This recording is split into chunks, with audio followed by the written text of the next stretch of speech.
like a commercial viewport. So maybe using like the logo of IIT or maybe the logo of the tech park.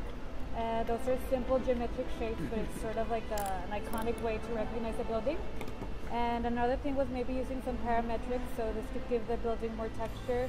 So it could be sort of like a wave texture, and we were planning on cutting that with the CNC. So we're gonna get this parametric tiles, and it would look pretty good. So the cladding material that we have is a lot more efficient. It's since it's made out of recycled materials, it's more cost friendly than any other material, any other cladding that's out there.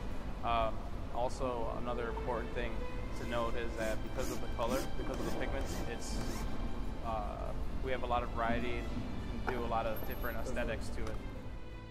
We're working with are definitely a lot stronger than the materials that are currently out there. Now, we're working with Agribind, which is actually it's going to help bond the material better, and it's going to work better as far as weathering goes. So as far as wind resistance and rain resistance, things that cladding are major issues that they're going to have. So when we're putting all this together, and in the future, companies should be able to use it to definitely make the building more durable, and will have more longevity. Our brick definitely can compete against other bricks in the market, such as the clay brick or concrete brick, because our brick has a cost beneficial. While we are using wet casting,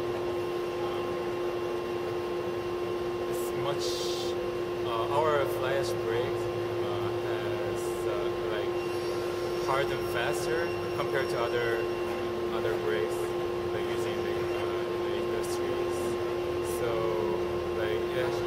we can control much easier and just making the surface texture.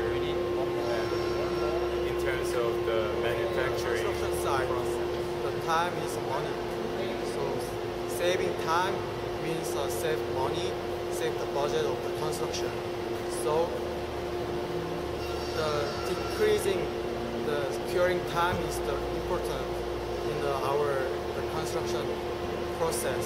So our fly ash brick can get the proper strength as a structural material just one day. Fly ash in and of itself is a very strong material, we know that. Agribind is a polymer that helps keep it together.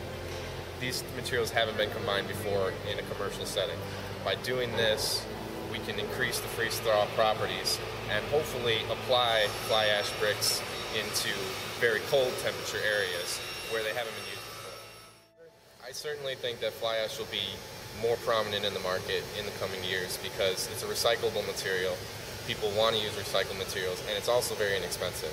So we're putting a recycled material to use for cheap, and as we found in our iPro, it has a lot of good properties in terms of strength, freeze thaw. It could do everything that other materials that are already in use can do, and more. Well, I mean, we're testing here composition that's the same as what CalStar is using, but additionally we've branched out to try some other ratios of fly ash to sand.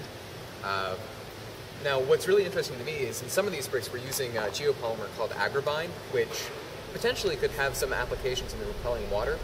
Additionally, we're looking at bricks that contain slag, which is another sort of upcycled material, which we believe potentially could have applications in repelling water.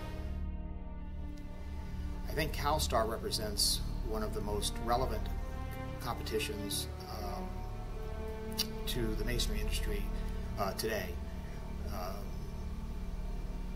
It is a non-cementitious, non-clay-based product that's actually made out of Wisconsin and starting to branch out over in other manufacturing plants around the United States. Most other fly ash-based products are more available internationally and not in the United States, which also makes CalStar more unique. I think because we did wet casting. Not compression. No. This thing is good. This is like concrete or Okay, everyone lights. Okay.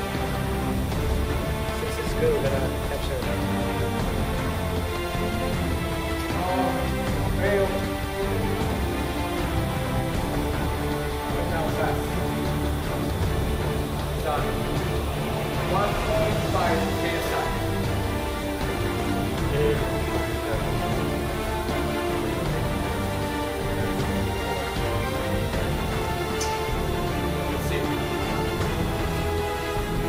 Yeah. You see, guys, the voids? See the holes? The crack went through the holes. That's why. It was pretty good. But then when you stress, it came really high. It went through the holes. The holes create an overstress. And if the material is not good enough, then what you will have is what you saw.